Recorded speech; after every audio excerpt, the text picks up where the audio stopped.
Bayangkan dunia yang kamu kenal hilang hanya dalam satu malam. Tidak ada polisi, tidak ada tentara, yang ada hanyalah teriakan dan langkah kaki makhluk yang tidak seharusnya ada.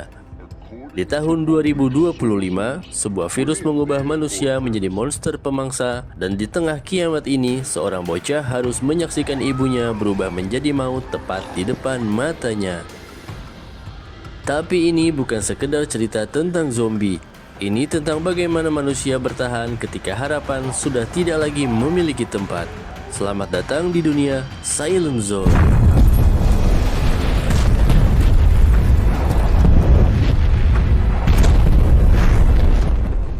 Dunia berakhir melalui layar televisi di ruang tamu yang hangat. Leo, seorang bocah yang masih terlalu muda untuk memahami arti kata kiamat, duduk bersila menonton kartun kesukaannya. Namun sore itu di tahun 2025, warna-warni kartun mendadak hilang, digantikan oleh bintik-bintik statis dan wajah seorang presenter berita yang pucat pasi. Laporan itu mengerikan. Bandara internasional diserang oleh massa yang bertindak agresif. Polisi menyebutnya virus, masyarakat menyebutnya kegilaan, tapi kenyataannya lebih sederhana. Itu adalah akhir dari kemanusiaan. Orang-orang yang terinfeksi berubah secara fisik, otot mereka menegang, mata mereka memutih, dan satu-satunya insting yang tersisa adalah memangsa. Di lantai atas, Ibunda Leo sedang sibuk mengemas pakaian. Melalui layar ponsel, ayahnya, seorang pilot yang terjebak di zona merah, memberikan instruksi dengan suara gemetar. Pergi sekarang, jangan tunggu aku. Kita bertemu di titik aman. Itu adalah kalimat terakhir yang mereka dengar sebelum sinyal seluler lenyap selamanya.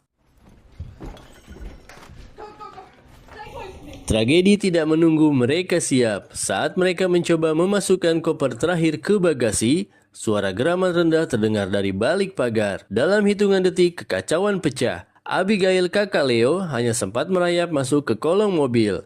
Dari tempat persembunyian yang sempit itu, ia melihat sepatu ibunya terseret. Mendengar teriakan adiknya yang memilukan dan mencium aroma karat darah yang memenuhi udara.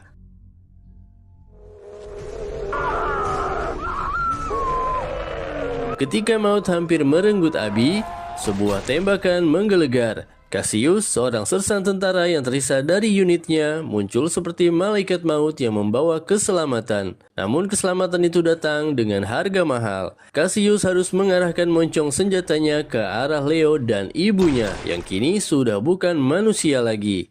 Di bawah langit yang mulai menggelap, Abi belajar satu hal. Di dunia baru ini, kasih sayang harus dibayar dengan peluru. 10 tahun kemudian, bumi adalah kuburan raksasa yang hijau karena tanaman merambat. Abigail bukan lagi gadis kecil yang ketakutan di bawah mobil. Di bawah asuhan Cassius yang keras, ia tumbuh menjadi predator bagi para pemangsa. Rambutnya dipotong pendek, matanya tajam seperti elang, dan jarinya selalu berada di dekat pelatu. Cassius mengajarkan protokol sunyi. Jangan bicara jika tidak perlu, jangan berlari jika bisa merayap, dan selalu pasang lonceng di sekeliling camp. Mereka hidup seperti hantu, berpindah dari satu hutan ke hutan lain. Bagi Cassius, harapan adalah racun. Tidak ada tempat aman, katanya setiap malam. Satu-satunya cara untuk hidup adalah tetap bergerak. Namun, rutinitas itu pecah ketika mereka bertemu David dan Megan di sebuah lembah. Pertemuan itu diawali dengan moncong senjata yang saling mengarah. Ketegangan mencair saat Cassius melihat perut Megan yang membesar. Ada kehidupan baru di dalam sana, sebuah kontradiksi di dunia yang penuh kematian. Megan berbicara tentang kota perahu, sebuah legenda di kalangan penyintas tentang armada kapal besar yang menjadi benteng di tengah laut, tempat di mana zombie tidak bisa menjangkau. Cassius awalnya menolak, namun Abi melihat sesuatu di mata Megan, harapan yang dulu pernah ia miliki saat melihat ibunya. Setelah perdebatan panjang, Cassius akhirnya setuju untuk mengawal mereka. Perjalanan menuju pesisir membawa mereka ke sebuah bandara terbengkalai. Bagi Abi, tempat ini memicu memori tentang ayahnya. Ia ingat hangar tempat ayahnya biasa memarkir pesawat pribadi. Benar saja, di sana masih ada satu pesawat kecil yang berdebu namun strukturnya tampak utuh. Alright. David yang ternyata mantan mekanik mulai bekerja keras. Suara dentingan kunci Inggris di tengah kesunyian bandara terasa seperti lonceng kematian. Cassius berada di menara pengawas, mengamati cakrawala dengan teropongnya. Dan benar saja, di kejauhan, ombak hitam mulai terlihat. Ribuan zombie bergerak searah akibat suara bising perbaikan pesawat. Are you okay?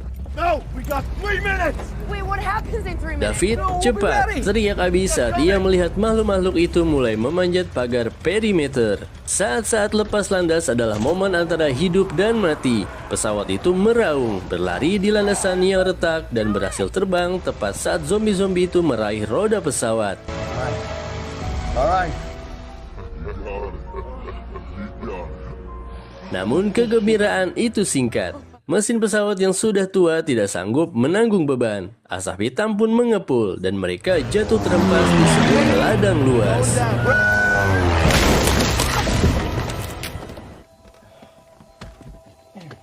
Di tengah puing pesawat, David merintih. Saat Cassius membantunya berdiri, ia melihat robekan di celana David dan bekas gigitan yang masih basah. David memohon dengan tatapan mata, "Jangan beritahu Megan. Biarkan aku melihat anakku lahir dulu." Cassius, seorang prajurit yang biasanya tak berperasaan, hanya bisa mengangguk pelan sambil menyimpan rahasia kelam itu di dalam dadanya. Kelelahan membawa mereka ke sebuah rumah yang tampak terlalu sempurna untuk ukuran kiamat. Lampu menyala dan pagar listrik melingkari bangunan itu. Pemiliknya adalah Norton, seorang pria yang tampak intelek namun memiliki kilatan mata yang tidak stabil. Norton memberikan mereka kemewahan yang sudah lama hilang, air hangat, makanan kaleng yang layak, dan tempat tidur empuk. Namun di balik keramahannya, Norton memiliki obsesi gila. Ia menganggap virus zombie bukan sebagai penyakit, melainkan langkah evolusi. Di ruang bawah tanahnya, ia menyimpan subjek percobaan, termasuk istrinya sendiri yang sudah membusuk namun tetap hidup karena alat-alat yang ia ciptakan. Even before civilization, how shall I say, disappeared into the abyss. "Kalian bukan tamu," bisik Norton saat mereka terbangun dengan tangan terikat. "Kalian adalah relawan untuk masa depan manusia." Norton menggunakan frekuensi suara untuk mengendalikan zombie-zombie di sekitarnya. Namun ia meremehkan David. Virus dalam tubuh David memberinya kekuatan fisik yang tidak wajar sebelum kesadarannya hilang sepenuhnya. David memutus rantainya, menghajar penjaga, dan memberikan kesempatan bagi Abi serta Cassius untuk merebut senjata mereka kembali. Mereka lari menembus hutan, meninggalkan Norton yang berteriak frustasi di belakang.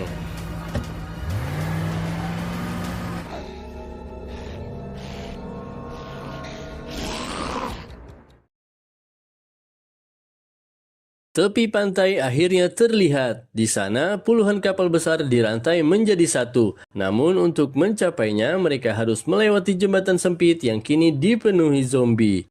David sudah sampai pada batasnya. Kulitnya pucat, pembuluh darahnya menghitam. "Bawa Megan," desisnya sambil menyerahkan sepucuk pistol kepada Cassius. David berdiri di tengah jalan, menjadi tameng terakhir bagi istri dan anaknya yang belum lahir. Saat Abi menoleh ke belakang, ia melihat David dikerumuni, menghilang di bawah tumpukan makhluk kelaparan.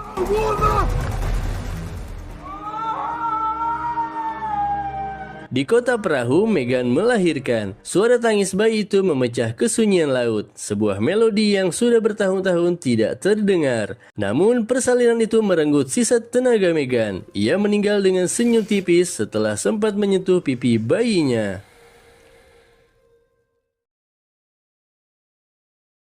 Malam itu, kota perahu diserang. Norton ternyata menyusul dengan membawa armada zombie yang ia kendalikan. Kekacauan pecah di atas dek kapal. Di tengah pertempuran, Abi berhadapan dengan seekor zombie yang mengenakan seragam pilot yang sudah hancur. Di lehernya melingkar sebuah kalung dengan foto kecil, foto Abi dan Leo.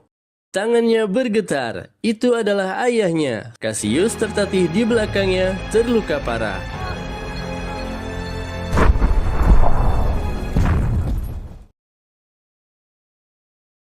Kota perahu hancur terbakar, tenggelam bersama ambisi gila Norton. Para penyintas yang tersisa berkumpul di daratan, menatap matahari terbit yang berwarna oranye darah. Mereka kehilangan segalanya, pemimpin mereka tewas, rumah mereka tenggelam. Mereka menoleh ke arah Cassius, pria yang telah membawa mereka melewati neraka. Tanpa suara, satu persatu dari mereka mulai mengikuti langkah Cassius dan Abby menggendong bayi Megan. Dunia masih dipenuhi monster dan mungkin tidak akan pernah kembali seperti semula. Namun selama mereka masih memiliki peluru, sedikit keberanian dan bayi harus dilindungi, perjalanan akan terus berlanjut. Silent Zone bukan lagi sekedar nama atau judul film. Itu adalah simbol dari mereka yang bertahan dalam sunyi, mereka yang menolak untuk menyerah pada kegelapan.